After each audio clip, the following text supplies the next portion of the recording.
I'm William Kumwembe with Business Time on Times Television, courtesy of Skyband. It is a magazine program where we bring you major business and economic news stories making headlines in the country. And in the program today, uncertainty hinges over budget consultations. We have a report. And ILO for concerted efforts in addressing unemployment. We have these and other stories. Stay tuned if you could.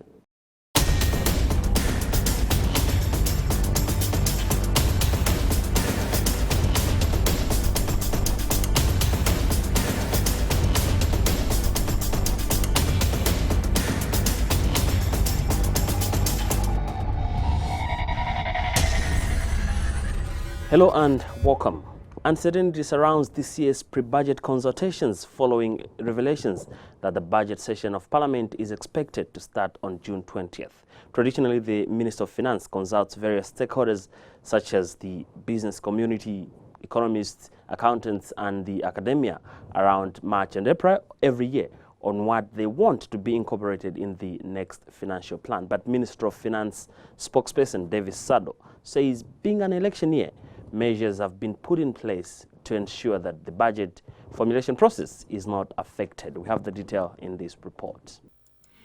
The pre-budget consultations also give Capitol Hill a platform to learn from various stakeholders on what tax reforms need to be incorporated in the budget to bolster business performance. Minister of Finance spokesperson Davis Sado said on Tuesday, measures have been put in place to ensure that the budget process is not affected. Sado said, in the spirit of open and participatory budgeting, the Minister of Finance has always embraced pre-budget consultations because it is a good window for the Minister of Finance to interact and have thoughts of various players in the economy and Malawians at large. Sado said already, officials from the ministry at technical level have done the exercise through consultative meetings with major stakeholders through tax shopping meetings.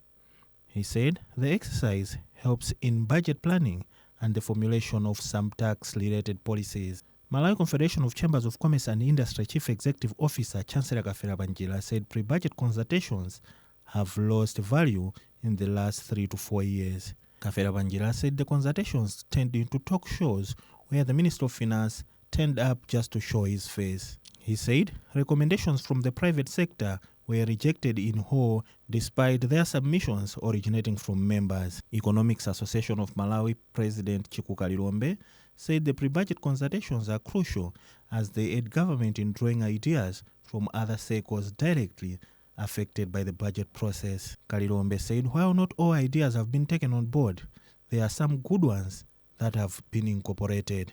According to Kalilombe, this year being an election year, they cannot blame government for not consulting them.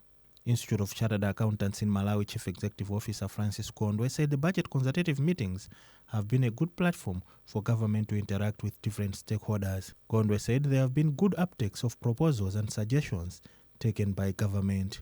From Blantyre, this is Taonga Sabola. The International Labour Organization has tipped stakeholders to join hands in addressing unemployment, which is high in the country. This came out at a two-day stakeholders conference held under the theme, The Future of Work, Responsive Skills for Decent Work and Sustainable Development, organized by the Employers Conservative Association of Malawi. Chimwemwe Mangazi has the whole story. ILO Senior Specialist for Employers Activities Maria Majailo Ellis noted that among the challenges facing the labor industry is the mismatch between what the industry wants and the capabilities that university graduates have.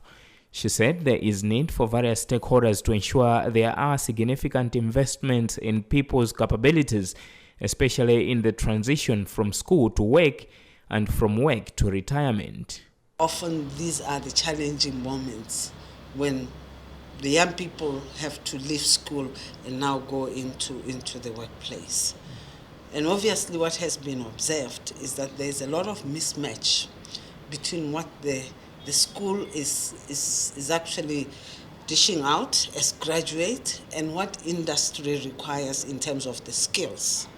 And this is exaggerated by the fact that the world of work itself is experiencing a lot of changes due to technology advancement, due to climate change, as we have seen, due to globalization, And all these things are actually making the environment and the requirement, the skills requirement, to be very, very volatile.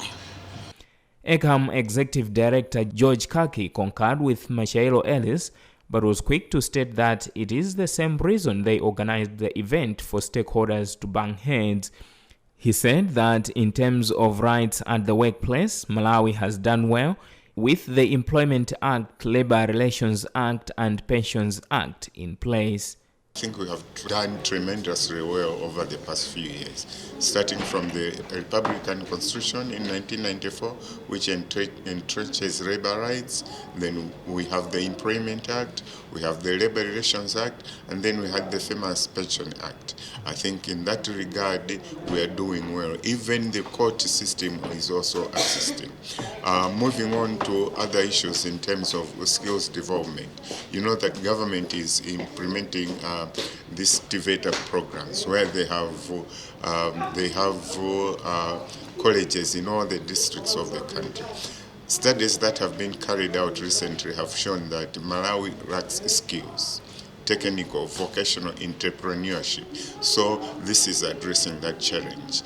A representative of the International Organization for Employers, Lamek Geston, added that the population of many countries is comprised of more youth, and therefore they should be included in such discussions to come up with labor solutions that accommodate them. We have a challenge of unemployment in Malawi. It's exactly the same in other African countries, maybe in a different, slightly differently for percentage-wise, but it still is an employment issue. So the way forward is to bring youth, and that's why you saw we have the African Youth Commissioner group who are with us, to also shape the discussion, to also be integrated in the discourse we have. So we are not discussing based on what we believe as employers, but also young men and women. What do they believe? What do they think? How have they been left behind? What can we do to bring them together? And then employers also to have their say. From Lilongwe, I am Chimwemwe Mangazi. Remember, this is Business Time right here on Times Television with me, William Kumwembe. It is a magazine program where we will bring you major business and economic news stories that are making headlines courtesy of Skyband. We'll be right back.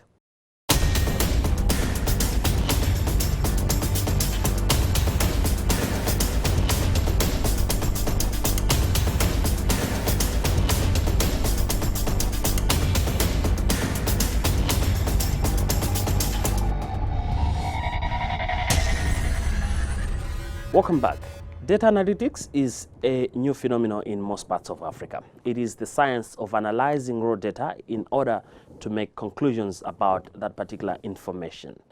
Many of the techniques and processes of data analytics have been automated into mechanical processes that work over raw data for human consumption. Data analytics is now being used by institutions, mostly businesses and government, to dominate and determine various trends. Business Time caught up with Niran Zar, a South African-based data analytics working with Click for an insight on impact of the mechanism on businesses and economics. What we've seen in recent years is that there's a shift from simply gathering data and stockpiling data to really understanding the gist behind that and making use to try and generate analytics and, in fact, insights to better make informed decisions and translate go-to-market initiatives faster. There's been a huge trend in the market across the globe to utilize analytics and business intelligence information to drive programs, to drive marketing capabilities, and to better understand the actual nitty-gritties within the organization and try and improve efficiency all around. And I'm talking about HR departments, I'm talking about sales and finance, logistics. It's really incorporating all of this in a 360 view and giving the granular analytics of what exactly is going on in the organization. So really analytics is data-driven. There is data in every industry. We believe that in order to improve on something, you need to measure something. And that's the power of analytics and data. It really goes across any type of sector. The strong ones are, of course, the governments, the revenue offices, finance ministries, telcos, and banking. but it's really across manufacturing, retail, the likes of famous brands that are out there, even food and retail stores, use the power of patents, behavior patents, purchasing patents to really generate the next level of understanding. So it's across the breadth. It's a concept that is relatively new, but it's been adopted throughout. I'm heading now 35 countries, and I see a constant drive to better understand what is out there, better understand customer behavior and what they're requiring. So it's definitely on the uptake. There is an issue of data literacy that needs to be improved upon, and we're offering programs on that front as well. Really understanding how to argue with the data, how to interpret different scatter plots or graphs or what may you, and understanding how to improve efficiencies. So that's an ongoing initiative that is catching rise now and people are adopting. But the amazing thing about Africa is the growth possibilities, the development across most sectors, the sheer amount of people trying to improve their lives. A media class is getting more knowledgeable. People understand and see things around the world. It's really driving data-driven decisions, and we see a positive growth across Africa on that. There is a huge correlation between that. We measure everything to understand the success and improve efficiencies. Government across Africa are now understanding across education sectors, across financial and economic sector, from private to public. How do we improve things? How do we improve the day-to-day lives in each household? And that can be assessed by understanding the demographics, understanding the purchase and buying patterns across any sector. And we see analytics as a driving force behind that to improve these decisions. Now, one of the local ICT firms, the Mile, has partnered Click to train local specialists on data analytics. Miriam Nsomba is managing director at the Mile. The Mile is an ICT company. We are offering different services. We are just clocked 2 years, and we have quite a few clients now, and our clientele is expanding. So some of the services that we offer are network installations. We supply hardware, software, and we do installations as well and configurations, and also do system support. And on the list of the services and solutions that we are providing, we've just added data analytics to it. The Mile has partnered with Click South Africa. We are trying to introduce data analytics to the Malawi market. It's been out there for about 5-6 years, so we're trying to introduce it here.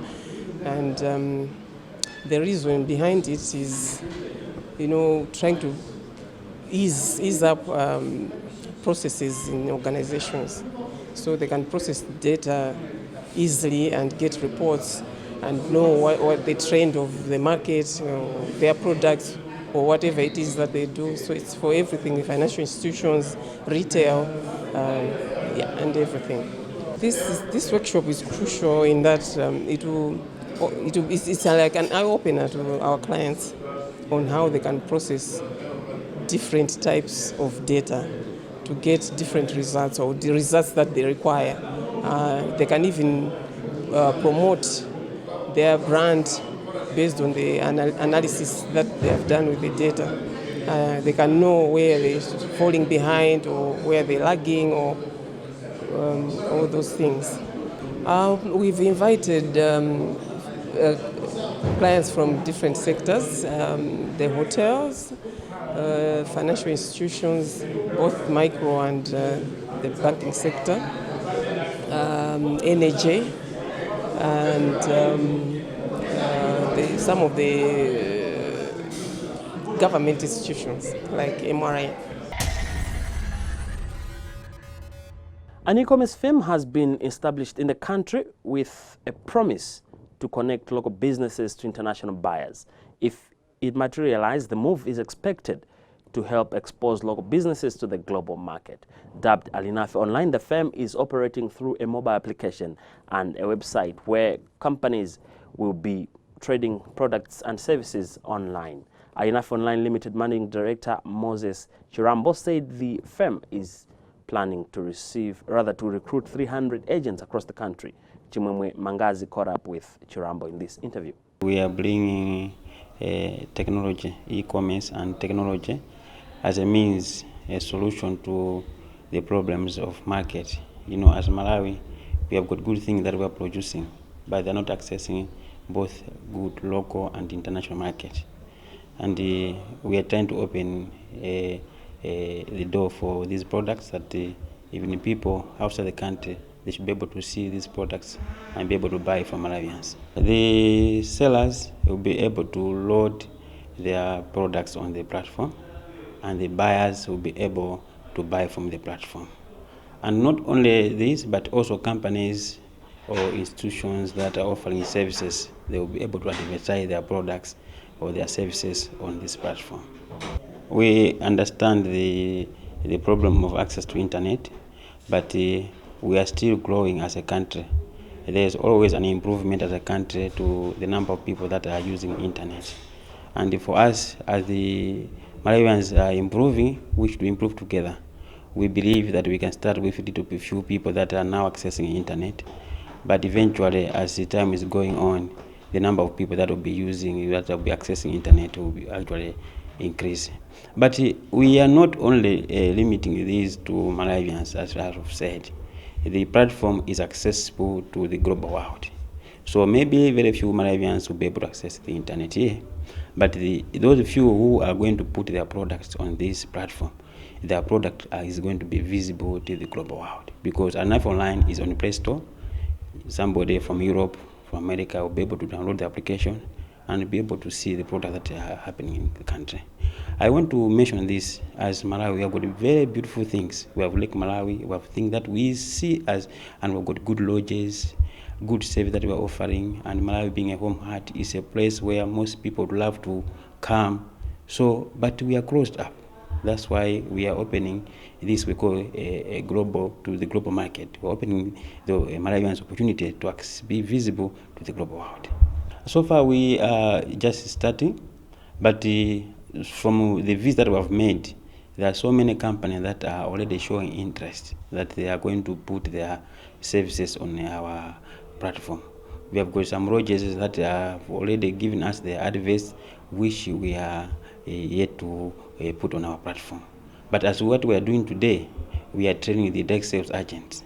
These are the people who are going to visit some of these companies, and are going to get the details of these people who have interest to put their product on or service on our platform, and be able to advertise their products. At the same time, the direct sales agents, you know, there are people that now maybe some of them they are not working, some of them they are working, but we are trying to create more opportunities that they should raise money, they should make money with the service that we are, with the platform that we are offering.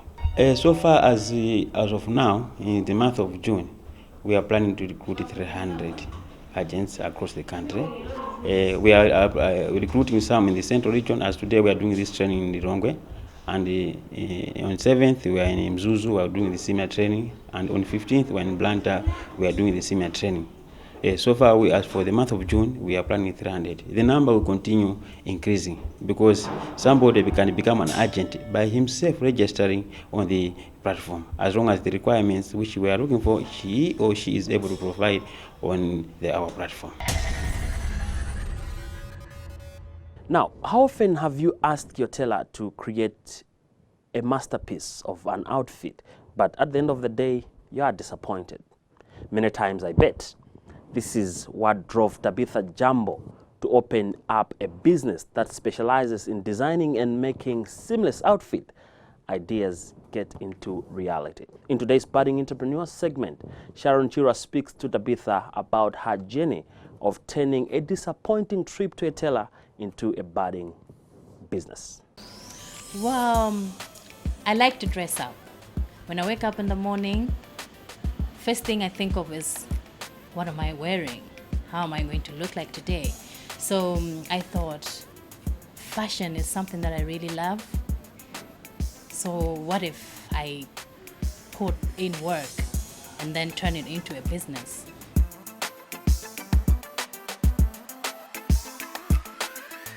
First of all, this wasn't really about money. It was just about me, because first of all, when we want to make something, it was about me. Like, I'm making something because I want to wear it.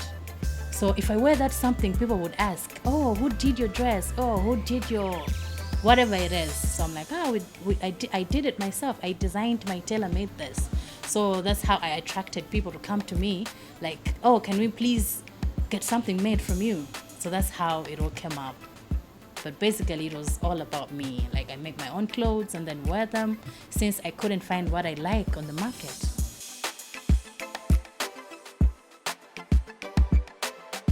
It wasn't about the capital. I just started with whatever was there. So I didn't really need the capital. I was just sustaining onto what I already had. It's not like I had a bundle of money to start all this, but I just started with whatever was there. And then with time, yeah, I picked up.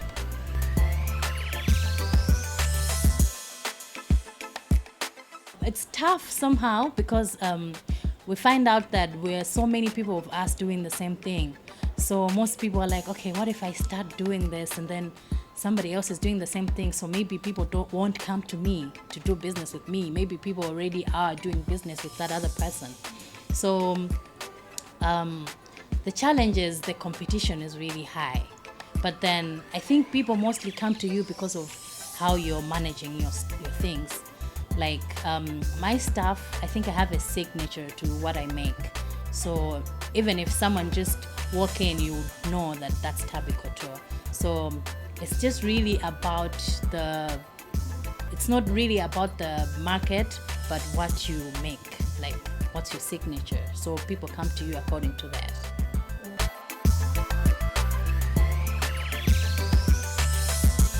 If young people have ideas, something that they want to do, I think it's time to start now. They don't really have to wait for anything or anyone to push them. They have an idea, they need to implement and then start doing that thing. Well, with that story, we've also come to the end of today's edition of the program Business Time right here on Times Television, a magazine program where we bring you major business and economic news stories that are making headlines in the country. On behalf of the entire production team, my name is William Kumwembe. But always remember, if it doesn't make money, it doesn't make sense. Bye for now.